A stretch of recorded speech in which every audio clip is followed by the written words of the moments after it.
and the doggedness and the will of Ron Paul over the last 20 years have made this happen. If you'd asked somebody 2 years ago whether this was possible, they say you're crazy. And here we are. Let me expand on that, Bob. What is monstrous to you about the bill? It's obviously hundreds of pages long. The bailouts of AIG Bear Stearns would not be possible, made illegal under this bill. Representative Barney Frank, chairman of the House Financial Committee, said Wednesday as debate started on the bill, which again passed today on Friday. If a company fails, it will be put to death. But now, as the globalists have consolidated power, they want to be able to do that. Well, we don't know. I don't know what the final bill looks like. Neither do you. We're reading. Hey, will you guys pull up the House vote on the financial overhaul bill and see what Paul's vote is? Because he said again, he was talking fast there at the end, and I wish I would have gotten to it earlier. He said, well, we can probably just play the clip again so we can have it actually from him. But he said, yeah, I voted against it in committee because it was bad, but I got the amendment through to make it good. And he said, so we will get the bill to audit the Fed. But then I wonder, because if he disagrees with any part of legislation, he won't go for it. Just because his rider of auditing the Fed is now in there, I wonder if he voted for this. But regardless, audit of the Fed literally has gotten to third base right now. And we're going to get a home run on it. And we got to start really leaning. Now that it's been passed, all of these co-sponsors, you got to jump all over them and say, we want the GAO to work as fast as possible. These are the things we need to know. And those things are, how was the money spent? How much was created? What has the Fed been doing in secret? Let's look at all their emails, particularly the ones to other banks and to Wall Street. Who's been getting inside information? And Bob, believe me, they get it. Absolutely, insider trading.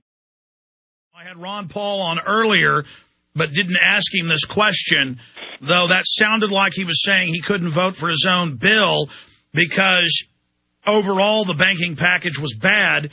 Here is the Wall Street Journal, just out, Q&A. Ron Paul explains why he can't vote for his own audit the Fed bill. And it says, author of the amendment to allow the government accountability audit monetary policy decisions made by the Federal Reserve. Mr. Paul said he is proud of the amendment, but would vote for the broader bill, but wouldn't vote for the broader bill to overhaul financial market rules because he objects to a number of its provisions. He spoke Friday to the Wall Street Journal. But so he is for his amendment to audit the Fed. That's the only good thing in here.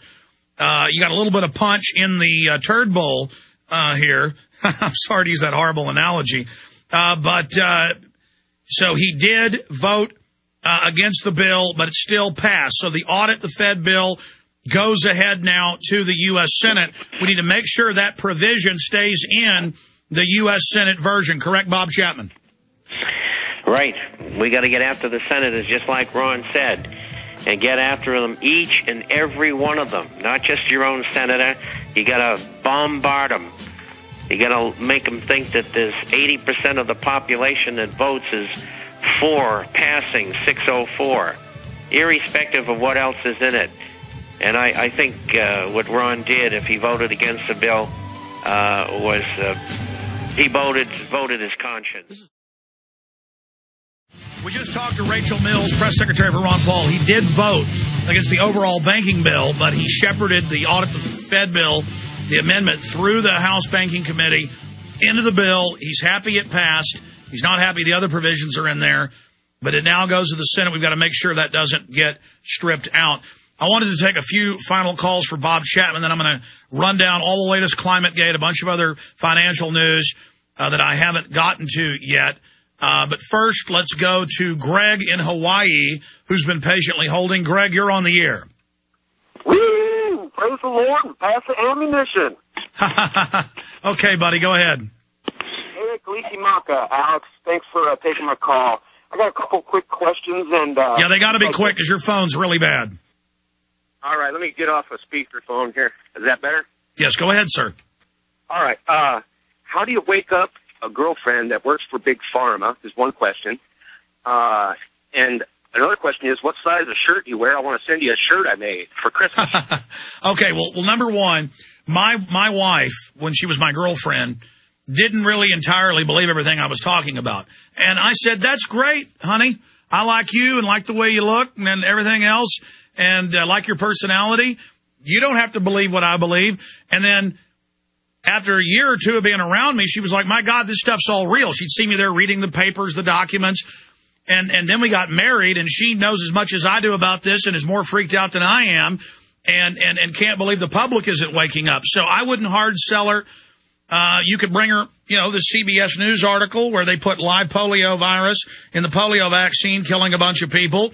You can bring her the Tuskegee experiment information. You can bring her Project Shad, where our own government nerve gassed our troops to death and did tests on them. Did the same thing in England. You can bring her the actual insert of the vaccines where it says the H1N1 has mercury, can cause cancer, can sterilize you, and say, well, then why is the news saying this is just fine? And, just make it fun. And a lot of yuppies and people, if you really want to wake her up, they go off of feeling trendy. So, just kind of laugh with her, not at her, and say, okay, you think 20% of the public on serotonin reuptake inhibitors is great. You think all this is wonderful? Hey, here's articles right here. Here's the insert for Prozac admitting it can make you commit suicide. Oh, here's articles where they suppressed that in their trials in 1980-81. I mean, instead of arguing with her, just give her a pile of documents. Bob Chapman. There's no other way to do it. And, of course, there's Alex's site, and there's the International Forecaster. And over a period of time, as long as she's willing to listen, it'll all open up. Thank you very much, gentlemen. What about chemtrails? Because about a month ago, I saw a gray plane flying about 4,000 feet, releasing a chemtrail over Kihei Mountain. Well, the White House science czar has now admitted there's been a long-term secret weather modification project they call geoengineering or terraforming going on. And, yes, there is a lot of atmospheric manipulation, and I wear a large. Okay, I went from an extra large to a large, but if I don't get back on my diet, I'll go back to an extra large. But I wear a large T-shirt. Thank you very much, sir. I appreciate the call.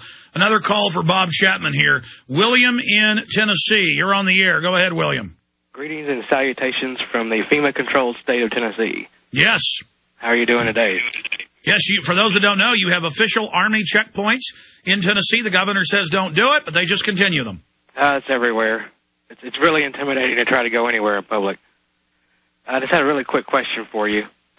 Which of your documentaries best describes the eugenics project and its overreaching, overarching end result? End game blueprint for global enslavement. This film right here. End game. Why they would want us to all perish? I mean, they need slaves, right? No, they don't want us to all perish. They want, on average, different documents say different numbers, 250 to 350 million people. Bob Chapman, explain to our friend that this is a parasitic banking system that creates fiat money to buy the world. They don't need us. They don't want us. Explain that, Bob. Well, to take it one step further, then they don't need as many people, and they're interested in the longevity of the planet. They're also, as Alex said earlier, if you were listening, they have ways of extending life now, 150 to 200 years, and it'll grow in time. And they don't want to give that to everybody. They just want these slaves to be able to evolve for the time that they naturally are living today, which would be in the 80s. And then if people learn about what they're doing, well, they'll naturally die or be put to death. And so that's you might call it the world that they want to create for us. Bob Chapman, fire out the toll-free number if folks want a complimentary copy of the International Forecaster. That number is, and I don't have it in front of me, here it is, 877-479-8178, toll-free, 877-479-8178. Or theinternationalforecaster.com. Get one online. Thank you, Bob. See you next week.